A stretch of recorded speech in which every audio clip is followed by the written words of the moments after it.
प्रधानमंत्री नरेंद्र मोदी गुजरात दौरे पर सोमनाथ अमृत महोत्सव में हुए शामिल। रोड शो में डमरू की गूंज से प्रधानमंत्री का स्वागत। सरदार धाम छात्रावास का भी करेंगे उद्घाटन।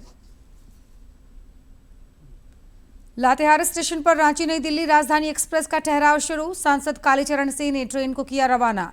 यात्रियों को मिलेगी राजधानी के लिए सीधी रेल सुविधा। पूर्व मंत्री आलमगीर आलम को सुप्रीम कोर्ट से मिली जमानत। टेंडर कमीशन मामले में ईडी ने किया था गिरफ्तार। करीब 2 वर्षों से जेल में थे बंद।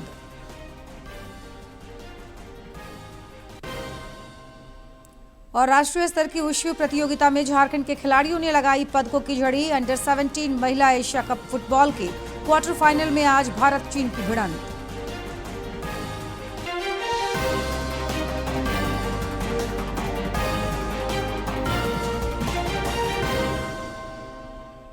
नमस्कार, खबरें झारखंड में आपका स्वागत है। मैं हूं जयलक्ष्मी और अब समाचार विस्तार से। प्रधानमंत्री नरेंद्र मोदी गुजरात के दौरे पर हैं। सोमनाथ मंदिर में प्रधानमंत्री आज सोमनाथ अमृत महोत्सव में शामिल हुए। इस दौरान उन्होंने विभिन्न अनुष्ठानों में भागीदारी निभाते हुए देश के विकास की मंगल कामना की। श्री मोदी ने मंदिर में वैदिक मंत्रोच्चार के बीच 12 ज्योतिर्लिंगों में से एक सोमनाथ ज्योतिर्लिंग का जलाभिषेक भी किया। ओम नमस्ते रुद्रमन्यौतोतैखवे नमः बाहुभ्यामुतते नमः जाते रुद्र शिवा तनुरघोरा पापकाशिनी तया नत्तन्वा सन्तमया गिरिशन्ता विजाकरेः जामिखों गिरिशन्तास्ते बिभर्गतवे शिवाङ्गेरे त्रताङ्कुर्माय गोसेः पुरुखं जगतः शिवेन च त्वा गिरिशाच्छा वदामसि तथा नः सर्वमिज्झागदयस्मगोषमनाशता अध्योचदयुक्ता प्रथमो दैवो भिखकाहि च सर्वाञ्जं भयं सर्वाच्च धातु धान्यो ये पराशिष्ट शान्तिर्भवतु अमृताभिषेकोस्तु। हर हर महादेवा। इससे पहले जब प्रधानमंत्री सोमनाथ मंदिर की ओर बढ़ रहे थे तब उपस्थित लोगों ने डमरू की तालबंद गूंज के साथ उनका स्वागत किया। इस दौरान भक्ति, आस्था, उत्साह और देश की समृद्ध सांस्कृतिक विरासत का अनूठा संगम देखने को मिला।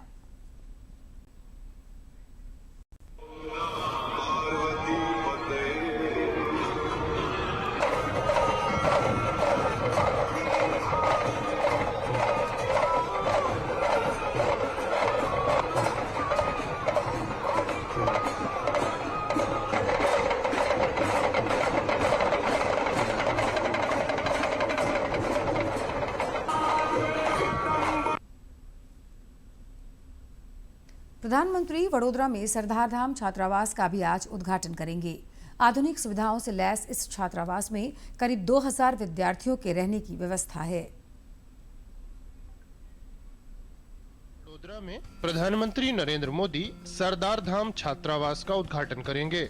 करीब 2000 विद्यार्थियों की क्षमता वाला ये परिसर आधुनिक सुविधाओं से लैस है। यहाँ छात्रों के लिए आवास, केंद्रीय भोजन कक्ष, पुस्तकालय, ई लाइब्रेरी और सभागार जैसी सुविधाएं तैयार की गई हैं। सरदार धाम ट्रस्ट का उद्देश्य ऐसे विद्यार्थियों को बेहतर माहौल देना है जो दूर दराज इलाकों से पढ़ाई के लिए शहर आते हैं। इस पहल का विशेष रूप से प्रतियोगी परीक्षाओं और उच्च शिक्षा की तैयारी करने वाले विद्यार्थियों को बहुत लाभ मिलेगा। प्रधानमंत्री नरेंद्र मोदी लगातार शिक्षा, कौशल विकास और युवा सशक्तिकरण पर जोर देते रहे हैं। ऐसे में वडोदरा का ये सरदार धाम परिसर विकसित भारत के लिए तैयार हो रही नई पीढ़ी को मजबूत आधार देने वाली पहल के तौर पर देखा जा रहा है। प्रधानमंत्री वहां एक विशाल जनसभा को भी संबोधित करेंगे। सोमनाथ की आध्यात्मिक विरासत और वडोदरा के आधुनिक शैक्षणिक ढांचे के बीच प्रधानमंत्री नरेंद्र मोदी का गुजरात दौरा संस्कृति और विकास दोनों ही संदेशों को साथ लेकर चलता दिखाई देता है। खासतौर पर सरदार धाम का ये छात्रावास परियोजना आने वाले समय में हजारों विद्यार्थियों के सपनों को नई दिशा देने का माध्यम बन सकती है। कैमरामैन राहुल चोपड़ा के साथ दीपक सिंह रावत, डीडी न्यूज, गुजरात। प्रधानमंत्री नरेंद्र मोदी ने भारत को आत्मनिर्भर बनाने और विदेशी मुद्रा बचाने के लिए देशवासियों से सहयोग की अपील की है। हैदराबाद और सिकंदराबाद के दौरे के क्रम में श्री मोदी ने देश हित को सर्वोपरि रखते हुए लोगों से अनावश्यक विदेशी यात्रा से बचने और ऊर्जा बचत की अपील की। हमें पेट्रोल डीजल का उपयोग कम करना होगा। शहरों में जहां मेट्रो है वहां हम तय करें कि हम मेट्रो का ही उपयोग करेंगे, ज्यादा से ज्यादा मेट्रो में ही जाएंगे। अगर कार में ही जाना जरूरी है तो फिर कार पूल करने का प्रयास करें और भी लोगों को साथ बिठा ले।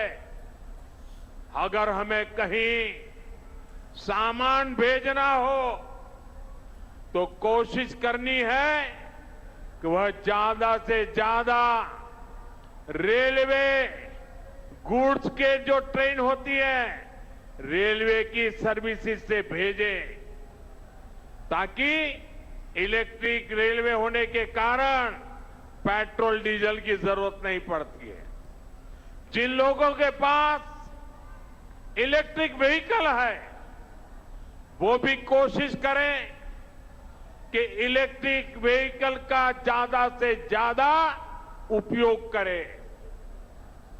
साथियों, हमने कोरोना के समय में वर्क फ्रॉम होम की, ऑनलाइन मीटिंग्स की, वीडियो कॉन्फ्रेंस की, ऐसी अनेक व्यवस्थाएं विकसित की और हमें आदत भी हो गई थी। आज समय की मांग ऐसी है कि उन व्यवस्थाओं को हम फिर से शुरू करें तो वो देश हित में होगा।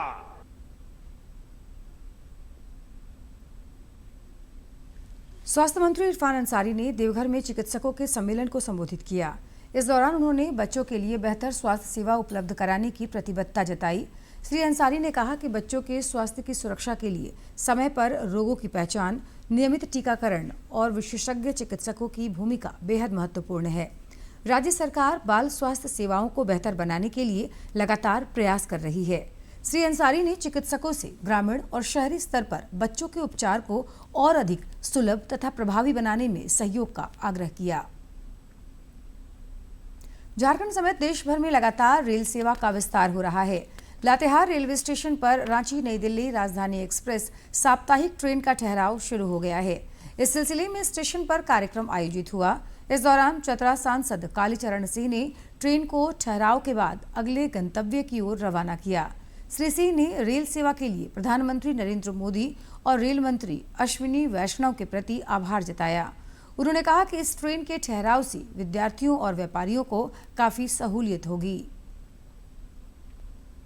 राज्य के पूर्व मंत्री आलमगीर आलम और उनके पीए रहे संजीव लाल को उच्चतम न्यायालय ने बड़ी राहत देते हुए जमानत दे दी है।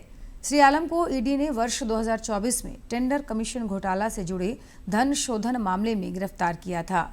ईडी की कार्रवाई में पूर्व मंत्री के करीबियों के ठिकानों से लगभग 32 करोड़ रुपए नकदी की बरामदगी हुई थी। श्री आलम ने झारखंड हाईकोर्ट में जमानत याचिका खारिज होने के बाद उसे सुप्रीम कोर्ट में चुनौती दी थी। नेता प्रतिपक्ष बाबूलाल मरांडी ने राज्य की विधि व्यवस्था पर चिंता जताते हुए मुख्यमंत्री हेमंत सोरेन को पत्र लिखा है। इस पत्र में श्री मरांडी ने कहा कि धनबाद में पुलिस अपराधी गठजोड़, कोयला चोरी, अवैध वसूली और बिगड़ती कानून व्यवस्था गंभीर चिंता का विषय बन गई है। इस पत्र में उन्होंने एक गैंगस्टर की वायरल वीडियो का भी जिक्र किया। नेता प्रतिपक्ष ने मुख्यमंत्री से धनबाद के वरीय पुलिस अधीक्षक को हटाने, पूरे मामले की निष्पक्ष जांच कराने तथा अंतर्राष्ट्रीय अपराध नेटवर्क की विदेशी कनेक्शन की जांच एनआईए से कराने की मांग की है। प्रदेश कांग्रेस में पत्रवार अभी भी जारी है। वित्त मंत्री सह कांग्रेस नेता राधाकृष्ण किशोर ने एक बार फिर प्रदेश अध्यक्ष केशव महतो कमलेश को पत्र लिखा है। उन्होंने जेटेट भाषा विवाद को लेकर प्रदेश अध्यक्ष से पार्टी का स्टैंड पूछा है। श्री किशोर ने पत्र में लिखा कि भाषा विवाद समाज और राजनीतिक संगठनों से जुड़ा है। ऐसे में भोजपुरी, मगही और अंगिका को जेटेट नियमावली में शामिल करने पर पार्टी का स्टैंड जानना बेहद जरूरी है। प्रदेश अध्यक्ष का विचार जानने के बाद ही इस सिलसिले में गठित मंत्रियों की कमेटी की बैठक में वे कांग्रेस पार्टी का पक्ष रख सकेंगे। इधर जालंधर में पिछले 1.5 वर्ष से बंधुआ मजदूर बनाकर रखे गए खूंटी के सनिका पूर्ति और उनके परिवार के सदस्यों को सकुशल गृह राज्य वापस लाया गया है। खूंटी पुलिस, महिला थाना टीम और समाज सेवी लक्ष्मी बाखला की पहल से ये रेस्क्यू ऑपरेशन सफल हुआ। खूंटी जिला के अड़की थाना क्षेत्र अंतर्गत बीरबांकी के ईचाकुटी टोला निवासी सनिका पूर्ति को परिवार सहित पंजाब के जालंधर में बंधक बनाकर मजदूरी कराई जा रही थी। पीड़ित ने बताया कि 1.5 वर्ष तक उन्हें गांव लौटने नहीं दिया गया। यहां तक कि 1 वर्ष पहले छोटे बच्चे की मौत के बाद भी परिवार को घर आने से रोक दिया गया। मामला सामने आने के बाद समाजसेवी लक्ष्मी बाकला ने खूंटी पुलिस को जानकारी दी। इसके बाद महिला थाना प्रभारी फुलमनी टोप्पो के नेतृत्व में कार्रवाई शुरू की गई। बहुत मुश्किलों का सामना करना पड़ा जब इन्हें एनजीओ की टीम वहां रेस्क्यू करने के लिए गई हुई थी। उस टाइम एसडीएम के पास ही ये रेस्क्यू हुए थे, एसडीएम के मौजूदगी में। उसके बावजूद इन्हें वहां की सरकार कोई मदद नहीं की और इनको अफरा तफरी में झारखंड के गाड़ी का टिकट बैठा के दिल्ली का टिकट पहले कराया और झारखंड भेज दिया गया। वहाँ की जो एनजीओ की थी उससे भी मेरी बात हो रही थी लगातार। वो हमेशा यही कह रही थी बस इनकी जान बच जाए और इसीलिए हम इन लोगों को यहाँ पे नहीं रख सकते हैं, इन लोगों को यहाँ पे बहुत खतरा है। खूंटी पुलिस ने पहले पीड़ित के गांव जाकर पूरे मामले की पुष्टि की। इसके बाद जालंधर स्थित एक एनजीओ से संपर्क कर वहां फंसे मजदूरों को सुरक्षित बाहर निकाला। एनजीओ की मदद से सभी को रांची भेजा गया, जहां रेलवे स्टेशन पर खूंटी पुलिस की टीम ने उन्हें रिसीव किया। पंजाब जालंधर में किसी के यहाँ ये बंधुआ मजदूरी का काम कर रहे थे, लेकिन वहां पे क्या हुआ कि 1-1.5 साल के अंतर्गत उन्हें कभी भी यहाँ आने का मौका नहीं मिला। उसे छुट्टी कभी नहीं मिलता था। जब भी ये छुट्टी के लिए बोलते थे तो उन्हें नकार दिया जाता था। कलजीत सिंह के घर से रेस्क्यू किए और वहां से ये लोग फिर ट्रेन में बैठ के रांची आए। पुलिस ने पूछताछ और कानूनी प्रक्रिया पूरी होने के बाद सभी मजदूरों को उनके घर भेज दिया है। प्रशासन ने कहा है कि बंधुआ मजदूरों को सरकार की ओर से मिलने वाले मुआवजे की प्रक्रिया भी पूरी कराई जाएगी, ताकि मजबूरी में उन्हें दोबारा पलायन न करना पड़े। खूंटी से ज्योत्सना की रिपोर्ट। रांची में पहाड़ी मंदिर विकास संघर्ष समिति की कल बैठक हुई। इस दौरान समिति के पदाधिकारियों ने मंदिर के सौंदर्यीकरण और परिसर को अतिक्रमण से मुक्त कराने पर मंथन किया।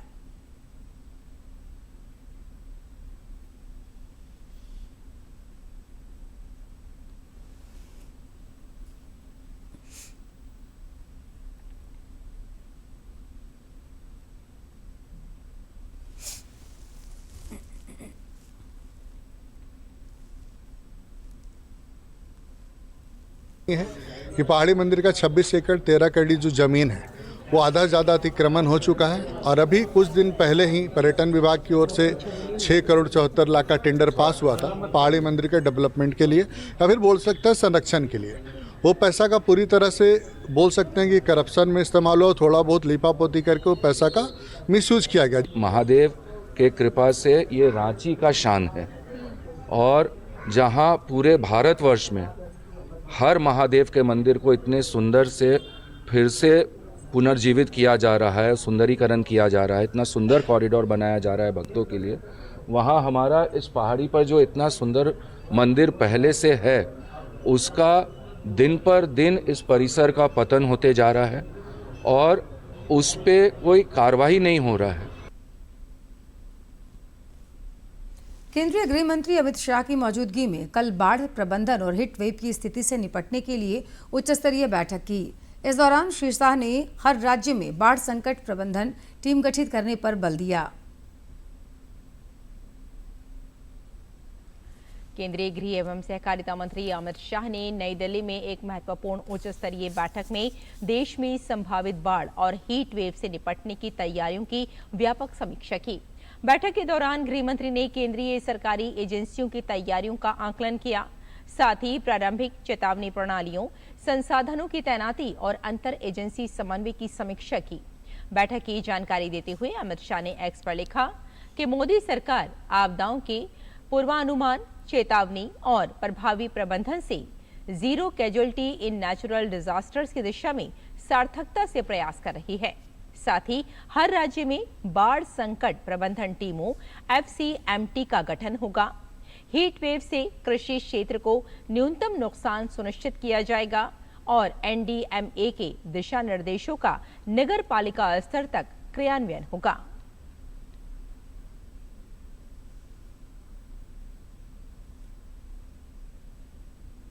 झारखंड सरकार के संस्कृति निदेशालय और नृत्य अकादमी नृत्यशाला के संयुक्त तत्वाधान में रांची के राज्य संग्रहालय सभागार में कल इंडिया इंटरनेशनल डांस फेस्टिवल का आयोजन किया गया।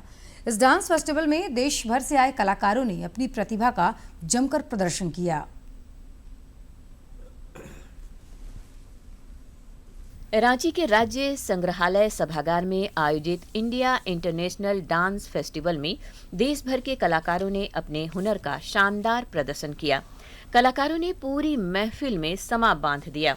कदम ताल और धुन के अद्भुत संगम ने लोगों को बांध कर रख दिया। जमशेदपुर से आई तीसरी कक्षा की छात्रा कश्यपी ने स्केटिंग करते हुए अपने जोरदार नृत्य से लोगों को चकित कर दिया। वहीं देश के कोने कोने से आए दूसरे कलाकारों ने भी अपने डांस परफॉर्मेंस से लोगों की खूब तालियां बटोरी। ये प्रस्तुति मैंने लखन घोषाल से ली है और मैं इस प्रस्तुति को 2 से 3 घंटे का प्रस्तुति प्रैक्टिस करती हूँ। बैलेंस, डिसिप्लिन और मेरे हर एक स्टेप्स पे मेरा फोकस रहता है। जब मैं डांस की तो मुझे बहुत अच्छा फीलिंग आया। मैंने कथक नृत्यशाला के कथक में प्रस्तुति दिया। इस मौके पर IIDF के फोरम कन्वेनर कलामंडलम सत्यनारायण भी कलाकारों की नृत्य क्षमता देखकर दंग रह गए। उन्होंने कहा कि झारखंड में भी अच्छे कलाकारों की कोई कमी नहीं है। वहीं कार्यक्रम की आयोजक नृत्यशाला की निदेशक मोनिका डे ने बताया कि इस डांस फेस्टिवल में देश के 18 प्रदेशों के 300 से अधिक कलाकार हिस्सा लेकर अपनी प्रतिभा से लोगों को मंत्रमुग्ध कर रहे हैं। ये हमारा कम्युनिटी में, झारखंड का आर्ट कम्युनिटी में बहुत स्प्रेड होने का बाद में बहुत अच्छा परफॉर्मेंस और अच्छा नंबर्स का परफॉर्मेंस इधर आएगा। अभी इस बार हमको जैसा एक दिन पूरा करने के लिए सुबह से शाम तक पूरा हमारा स्लॉट पूरा फुल है। सब लोग अप्लाई करके बहुत अच्छा परफॉर्मेंस के लिए अप्लाई किया है। नेक्स्ट ईयर शायद में भी एक दिन में नहीं होएगा, 2 दिन 3 दिन करना पड़ेगा जैसा लग रहा है। कलाकारों के लिए मंच की बहुत आवश्यकता होती है। मेरे द्वारा एक छोटा सा मंच का एबिलिटेशन करना ही बहुत बड़ी बात है sir. All over the India यहाँ कलाकार है। अनफॉर्चुनेटली बाहर से भी कलाकार थे। कलाकारों को जब ऐसा मंच मिलता है तो न केवल उन्हें अपनी प्रतिभा के प्रदर्शन का अवसर मिलता है, बल्कि उनका उत्साह बढ़ता है और उनकी कला में और निखार आता है। DD न्यूज के लिए रांची से अवधेश गौतम की रिपोर्ट। रांची में 16 मई तक बारिश का पूर्वानुमान है। मौसम विज्ञान केंद्र के पूर्वानुमान के मुताबिक इस अवधि में राज्य के कई इलाकों में तेज हवाओं के चलने और वज्रपात की भी आशंका है। आज दोपहर बाद रांची और आसपास के क्षेत्रों में अच्छी बारिश हुई। कुछ क्षेत्रों में ओलावृष्टि भी हुई। पिछले 24 घंटे के दौरान डाल्टनगंज में अधिकतम तापमान 37.8 डिग्री सेल्सियस रिकॉर्ड किया गया। फिलहाल सभी जिलों में अधिकतम और न्यूनतम तापमान सामान्य से नीचे चल रहा है।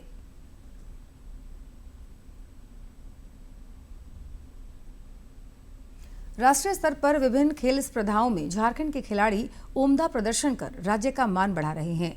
कश्मीर में आयोजित ताउलू प्रतियोगिता में रांची विश्वविद्यालय के उशू खिलाड़ियों ने दमदार प्रदर्शन करते हुए द्वितीय उपविजेता बनने का गौरव प्राप्त किया। खिलाड़ियों ने पदकों की झड़ी लगाते हुए 17 से अधिक पदक जीतकर अपनी खेल प्रतिभा का लोहा मनवाया। अंतर्राष्ट्रीय फलक पर भी झारखंड की बेटियां इन दिनों खेल के क्षेत्र में उत्कृष्ट प्रदर्शन कर राज्य को गौरवान्वित कर रही हैं। अंडर 17 महिला एशिया कप फुटबॉल के क्वार्टर फाइनल में आज भारत और चीन के बीच भिड़ंत होगी। टीम इंडिया में झारखंड की बेटियां भी प्रतिनिधित्व कर रही हैं। सोजोस में AFC अंडर 17 महिला एशिया कप फुटबॉल के क्वार्टर फाइनल में आज भारत का मुकाबला मेजबान चीन से होगा। ये मैच जीतने पर भारतीय टीम फीफा अंडर 17 महिला विश्व कप के लिए क्वालिफाई कर लेगी। ये महिला फुटबॉल में फीफा विश्व कप के लिए भारत का मेरिट के आधार पर पहला क्वालिफिकेशन होगा। इससे पहले भारत ने ग्रुप स्टेज में लेबनान को 4-0 से हराकर क्वार्टर फाइनल में जगह बनाई थी। भारत पहली बार इस टूर्नामेंट के नॉकआउट स्टेज में पहुंचा है।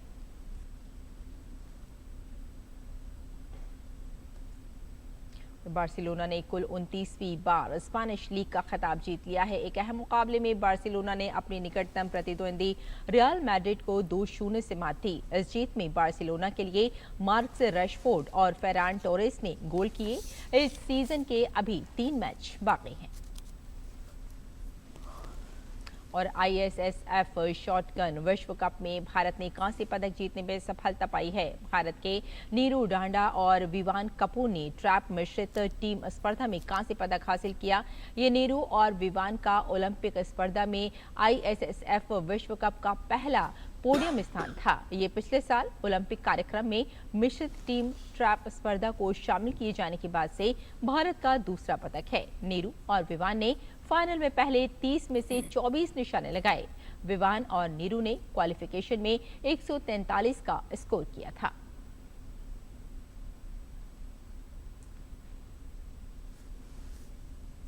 साहिबगंज स्थित कृषि विज्ञान केंद्र में बिरसा कृषि विश्वविद्यालय के तत्वाधान में वैज्ञानिकों और हितधारकों की पिछले दिनों एक विशेष बैठक आयोजित की गई।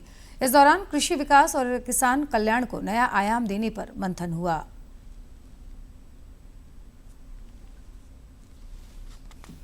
साहिबगंज के कृषि विज्ञान केंद्र में आयोजित सलाहकार समिति की बैठक की अध्यक्षता बिरसा कृषि विश्वविद्यालय रांची के सहायक निदेशक प्रसार निरंजन लाल ने की। बैठक का मुख्य केंद्र बिंदु कृषि लागत को कम करना और उत्पादन को बढ़ावा देना रहा। 20वीं सलाहकार समिति की मीटिंग है। उसका उद्देश्य इस प्रकार है कि हमारे यहाँ एक्शन प्लान जो 26 और 27 के लिए जो बन रहा है, उस 26 और 27 के प्लान में ये डिसाइड हो रहा है कि ये हमारे क्षेत्र के लिए, किसानों के लिए कितना लाभप्रद हो सकता है। तो इसमें हमारे जो डिस्ट्रिक्ट के जो फंक्शनरी आई है उनकी बातचीत हुई है। उनसे ये कहा जा रहा है कि ये जो प्लान है अच्छा प्लान रहेगा, इसमें किसान का ज्यादा से ज्यादा फायदा रहेगा। साहिबगंज की भौगोलिक बनावट विविधताओं से भरी है। यहाँ समतल भूमि के साथ साथ पठारी और पहाड़ी इलाके भी हैं। केवीके प्रमुख डॉक्टर सुप्रिया ने बताया कि इन भौगोलिक स्थितियों के अनुरूप किसानों को अनाज, दलहन, तिलहन और विशेषकर श्री अन्न यानी मिलेट्स की खेती के लिए तैयार किया जा रहा है। जो कोर्स ग्रेन्स होते हैं जिनको हम लोग मड़ुआ जो रागी है उसके ऊपर भी किया था। उसमें बिरसा मस्टर्ड 1 जो हमारी बिरसा की वैरायटी है वो बहुत अच्छी कर रही है। तो रागी के ऊपर में भी रागी को हम लोग उसको ले सकते हैं। साथ ही अगले वर्ष के लिए हमने पूरा प्लान आउट किया जिसमें कि कितने हम लोग किसानों को उसमें ट्रेनिंग देंगे। साथ में समग्र रूप से जो हमारे किसानों का विकास हो सके उसके ऊपर कई चर्चा की गई। जिले में 1 डिस्ट्रिक्ट 1 क्रॉप योजना के तहत आम को चुना गया है। लगभग 12,000 हेक्टेयर क्षेत्र में फैली खेती और 1 लाख से अधिक किसानों के नेटवर्क को सशक्त बनाने के लिए सरकार अनुदान और विशेषज्ञों का परामर्श सुनिश्चित कर रही है। वैज्ञानिक किसान के साथ में उसमें यही प्रयास किया जा रहा है कि किसानों के बीच में हम लोग स्वर्णा धान के साथ और दूसरे धान के प्रभेदों को कैसे इंट्रोड्यूस करें ताकि किसान उसको अपना सके और जल्दी तैयार होने वाले बीजों की खेती करें ताकि वो लोग ज़्यादा से ज़्यादा मात्रा में उपज भी प्राप्त कर सके और रबी का जो तैयारी है वो जल्दी रबी का तैयारी कर सके। वर्तमान वित्तीय वर्ष 2026-27 के लिए केवीके ने एक बड़ा लक्ष्य निर्धारित किया है। साल भर में कुल 48 प्रशिक्षण कार्यक्रम आयोजित किए जाएंगे जिसमें 1200 किसानों और युवाओं को प्रशिक्षित किया जाएगा। इसमें लाह उत्पादन और नर्सरी विकास जैसे रोजगार परक विषयों को भी शामिल किया गया है। मैं आया था, इसमें हमारे वैज्ञानिक कुछ बाहर से भी आए थे और कृषि विज्ञान केंद्र में के भी थे। इसमें बहुत नए नए तकनीक के बारे में चर्चा हुई और हमें भी जो लगा कि हमारे बीच जो सलाह होना चाहिए जिस विषय पर जो है चर्चा हुई और इसको सुन करके बहुत अच्छा लगा, जानकारी बहुत अच्छा मिला। बाहर से कुछ आदमी सर लोग आए थे, कुछ खेती बाड़ी के वैज्ञानिक के बारे में बताएं, हमें बहुत अच्छा लगा, उससे कुछ हमको सीख मिली। साल में एक बार आयोजित होने वाली यह समन्वय बैठक साहिबगंज के किसानों के लिए समृद्धि का द्वार खोल रही है। कृषि में मुनाफे और रोजगार की इस नई लहर ने निश्चित रूप से जिले की ग्रामीण अर्थव्यवस्था को एक नई दिशा दी है। साहिबगंज से आनंद की रिपोर्ट।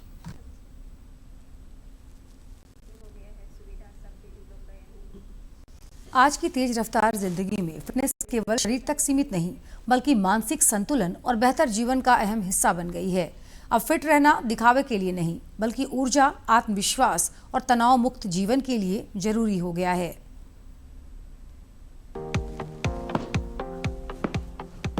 नागपुर का युवा अब फिटनेस को लेकर काफी आगे बढ़ रहा है। चाहे कॉर्पोरेट जॉब हो या अपना बिजनेस, डी स्ट्रेस का सबसे पावरफुल तरीका है फिटनेस, जो माइंड और बॉडी दोनों को रीसेट करता है। नागपुर जैसे उभरते शहर में जिम अब सिर्फ वर्कआउट स्पेस नहीं बल्कि एक नई वाइब बन चुका है, जहां मशीनों की खनक और मिक्स्ड मार्शल आर्ट्स रिंग के दमदार किक्स, पंचेस यूथ की एनर्जी को डिफाइन करते हैं। यहाँ पसीना बहाना अब रूटीन नहीं बल्कि एक पैशन है, जहाँ हर स्वेट ड्रॉप स्ट्रेस को पीछे छोड़ने की कहानी लिखता है। नागपुर के युवा हैं, वो फिटनेस को लेकर कितना अब उनके अंदर क्रेज बढ़ चुका है, इस बारे में कृपया बताएं। काफी बढ़ चुका है। आप देखेंगे हर टाइप की एक्टिविटी में आपको नागपुर का युवा हमेशा आगे दिखेगा, चाहे दैट इज रेगुलर जिम या फिर वो हाईरॉक्स ट्रेनिंग क्यों ना हो, चाहे वो किसी भी टाइप की फिटनेस ट्रेनिंग क्यों ना हो। हमारे यहाँ पे अलग अलग बैचेस होती हैं। सो फिटनेस बैच में आप देखेंगे युवा भरा हुआ है, और जो MMA एडवांस बैच है जहाँ पे हम टेक्निक और सेल्फ डिफेंस पे ज़्यादा ध्यान देते हैं। मिलिए अपर्णा शर्मा से, एक युवा एंटरप्रेन्योर जिन्होंने रोजमर्रा के काम के तनाव से निपटने के लिए फिटनेस को अपनी लाइफस्टाइल का अहम हिस्सा बना लिया है। जब मेरी बिफोर लाइफ में मैं थी तो मैंने कभी सोचा नहीं था कि फिटनेस जब लाइफ में आती है तो सब कुछ कितना बदल जाता है। मैंने अपनी लाइफ में एकदम ड्रास्टिक चेंज देखा। मेरी हेल्थ इम्प्रूव हुई, मेरा मूड इम्प्रूव हुआ, मैं बहुत एनर्जेटिक हो गई और अभी मैं बहुत ज़्यादा पावरफुल फील करती हूँ खुद को। MMA और जिम के साथ छोटे शहरों में पिकल बॉल तेजी से नया फिटनेस ट्रेंड बन रहा है। आसान, फन और क्विक ये गेम जेनजी को खूब भा रहा है, जहां फिटनेस अब बोरिंग रूटीन नहीं बल्कि एक कूल लाइफस्टाइल है। यहाँ फिट रहने का मतलब है दोस्तों के साथ खेलना, कंपटीशन एंजॉय करना और एक फिट कम्युनिटी बनाना। जैसा कि आपने देखा, आज का यूथ ट्रेडमिल पर दौड़ दौड़ कर थक चुका है, लेकिन उसकी व्यवस्था यहाँ पर हो रखी है। हम खेल रहे हैं इस वक्त पिकल बॉल। पिकल बॉल जैसा कि आप जानते हैं आजकल बहुत ट्रेंड में है और फिटनेस पर किस तरीके से अपना झंडा गाड़ रहा है, चलिए इन यूथ से जानते हैं और पूछते हैं। पिकल बॉल एक ऐसा स्पोर्ट है जिसमें रिएक्शन की बहुत ज़रूरत रहती है और रिएक्शन के साथ एजिलिटी, स्पीड बहुत लगती है। So this in daily life is missing. As you see, a lot of people, they're just, playing other sports or they're just at the desk doing this job. But pickleball में ज़्यादा agility की लगती है, speed लगती है और reactions भी बहुत fast होती है इसमें। बहुत लेडीज जो हैं वो आगे आ रही हैं, तो आपका इस पे क्या मानना है कि फिटनेस लेडीज के लिए कितनी इंपॉर्टेंट है और उनको किस तरीके से इसको और भी आगे बढ़ाना चाहिए और खुद करना चाहिए? लेडीज़ के लिए फिटनेस सबसे ज़्यादा इम्पॉर्टेंट है, क्योंकि पहले तो लेडीज़ घर पे रहती थी, बट अभी सिंस पिकल बॉल भी है और बाकी फिटनेस आ गया है तो गर्ल्स बाहर आ रही है एंड एक्चुअली उस सबको नोटिस कर रही है कि उनके बॉडी में कितना फ़र्क पड़ रहा है। सो ये उनके रिफ्रेशमेंट का भी एक ज़रिया हो गया है एंड साथ में उनका बॉडी भी फिट रहता है।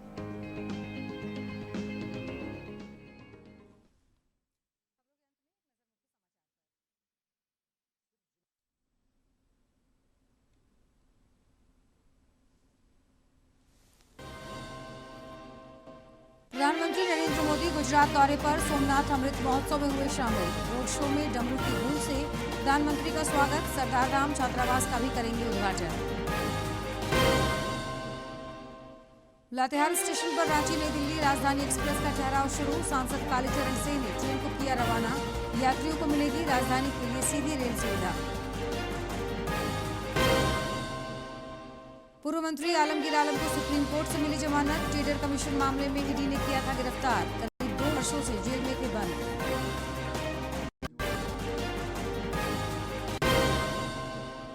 और राष्ट्रीय स्तर की वुशु प्रतियोगिता में झारखंड के खिलाड़ियों ने लगाई पदकों की झड़ी। अंडर 17 महिला एशिया कप फुटबॉल के क्वार्टर फाइनल में आज भारत चीन की भिड़ंत।